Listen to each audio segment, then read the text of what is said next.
Baten Kaitos 1 and 2 HD Remaster is set to release onto the Nintendo Switch on September 14th. And as we're a few weeks away, the developers, and specifically the producer Koji Nakajima, decided to do a couple of interviews to basically provide to players and excited fans of the series to get them excited for this HD remaster, to provide them with more information as to what it is that they should be expecting. If you have been following my videos, you know that I've spoken about a couple of brand new dedicated changes to the gameplay mechanics, a couple of the brand new cars that they decided to twist around that simply just didn't work properly originally in the game, and plenty of quality of life improvements. However, since then, we have basically reported that the dub for the English version of this release specifically will not be included. English voice acting, which was available on Baten Kaitos 1 and then again in the second game, all the way back in the GameCube in the original RPG release, are not going to be included this time around in this HD remaster.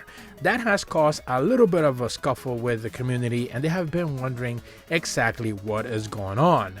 Thankfully, and I'm going to be leaving a link in the description below for Nintendo's Everything's original interview where they spoke with the producer Koji Nakajima, and they basically asked them flat out what is going on with this. Why is the English dub not being included? And honestly, the response from the producer Koji is not really making a whole heck of a lot of sense, and it's making a lot of players who were interested in purchasing this HD remaster, which is albeit already only releasing digitally here in North America, upset enough to not maybe even consider picking this entry up, which is a lot to say. But once again, link in the description below for the Nintendo Everything interview where they speak with Koji Nakajima, the producer of Baten Kaitos 1 and 2 HD Remaster. And the question that was simply posed was, why is the English voice acting not being included? And Nakajima's full quote simply states that in developing the remastered version, we tried to make adjustments of some sort of expressions to match the current era. That's why we made the difficult decision not to use English voiceovers for this remastered version, due to the discrepancies that will happen. Now, that at face value could make some sense to some people, but if you delve deeper, it just doesn't necessarily add up. When he says that in developing the remaster version they tried to make adjustments, well, that's kind of a given. That's exactly what an HD remaster is supposed to be. However, he mentions that the expressions to match the current era, that's why they made the difficult decision that the English voiceovers for this remaster needed to be cut, because there would be discrepancies. And I think that's the big catch right there. In order to make adjustments to some of the expressions to match the current era, we have seen a lot of games, specifically of this time period, early 2000s, mid 2000s, early 2010s type games, where let's just say that where people's opinions on certain words or certain phrases or even certain anecdotes just simply were of different times. Now they're considered differently. You could say things back then that you can't say now. And funny enough, I just recently watched a movie called High School High. Look it up on the internet if you haven't done so already. Funny movie for its time, but certainly something that I believe is from like 2006. But something that wouldn't necessarily hold up today and today's standard, because of the language being used, phrases being said, certain anecdotes being said, certain stereotypes being offered.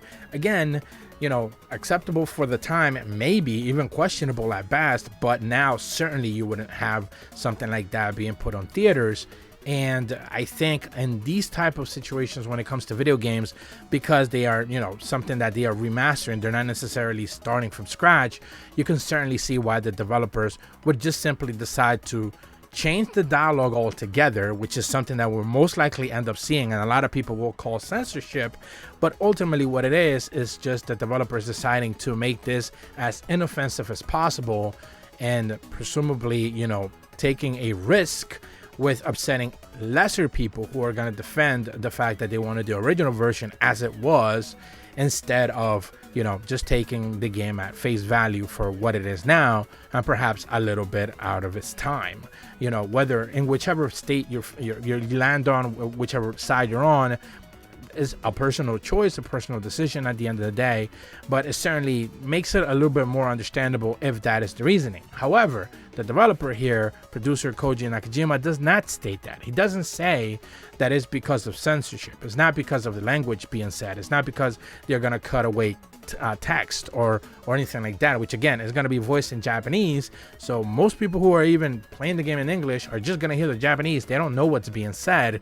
So those jokes or those phrases or those animations or whatever that could have been found offensive will remain as offensive as they were originally, but you don't understand it because you don't speak Japanese. So that is their escape in that regard. Whereas like the original dub probably still made those, you know, statements, those words, those phrases that are no longer acceptable, and you know, for whatever reason they just decided to, instead of just editing them out, you know, they're most likely just going to cut them out from the actual text in the game, which of course I'm pretty sure a lot of people are going to take screenshots of and compare it with the original release, because there's a couple of sequences in that game, especially the first game, where, you know, there's going to be a couple of sticking points that where a lot of people are not going to be too happy with. The same argument that we have seen why Mother games, for example, on Nintendo side of things, they just simply don't want to bring them to the West officially, the newer versions at the very least, is because, you know, some language, some characters are being displayed there, just, you know, they don't age well. You know, it's just, it is what it is. There were games of the time, and Nintendo doesn't necessarily want to get into those waters and, you know, ruffle some feathers for whichever side, whether it is you're pro or against censorship, if you want to look at it that way. But that is certainly one prism to take. At the end of the day, though, and this is something that is pointed out in the Nintendo Everything article, the first game did not necessarily have a great dub to begin with. It wasn't particularly well received. There was some dubbing issues. The sound quality was not great. It just wasn't really good. However, the second game did a really, really good job dubbing wise, and they, you know, they pretty much, the voiceover was adequate to good at best. So they did a whole heck of a lot of changes to be able to up the quality a little bit, and they did a pretty good job. But as it turns out, it just doesn't necessarily seem to be like the developers are willing to risk it this time around, and they are just going to be providing just the Japanese audio, which for me personally is a little bit of a downer. With that said, though, personally, I'm going to import the European version of the game. It is going to have, the only physical version that I know is going to have, like, at the very least, a slight Western official releases, the European version in the UK. There is no official ESRB rating or North American rating version of this game releasing here in North America. There is the Asian version as well, which is presumably going to be no different than the European version, the PEGI rating version, which is going to be the same one, except it's just going to be, you know, different box. You know, the ratings board on the box is going to be different, the Asian version, but the European version is the one that I'm probably going to end up getting. And I don't think any of these changes are going to make that much of a difference at the end of the day, but to some players they certainly have. I did see there's a couple of posts on the subreddit where people are upset, and they're even talking about maybe not purchasing the game altogether because they fear the fact that there could be censorship afoot. Obviously, again, the game is not out yet as of the time of this recording. It will be out in just a few weeks or days, and depending on the time when you're watching this video. So we should be able to get a more concrete evidence whether they decided to just cut away, you know, ultimately the dub to replace some of the dialogue sequences that could potentially be questionable here, or if just removing the, you know, audio voiceover in general in English was just an easier route for them to take, and we don't necessarily have the answer to that. So I certainly would love to hear your guys' opinions on this. Again, it varies. This is a touchy subject usually because, again, these are games of their time. They're not necessarily all gonna hold up one way or another. Some of the best games back in the day had, let's just put it lightly, raunchy dialogue, raunchy sequences, questionable content. Certainly by today's standards, it is what it is, you know. No one's really, you know, gonna be too gung-ho if some of that, you know, gets changed. That's what they say is censorship. And some of the people who are okay with the changes, maybe just at the end of the day, just be okay with it either way, because they don't have much to compare it to, because they most likely didn't play the original one, so they're not too upset at the changes.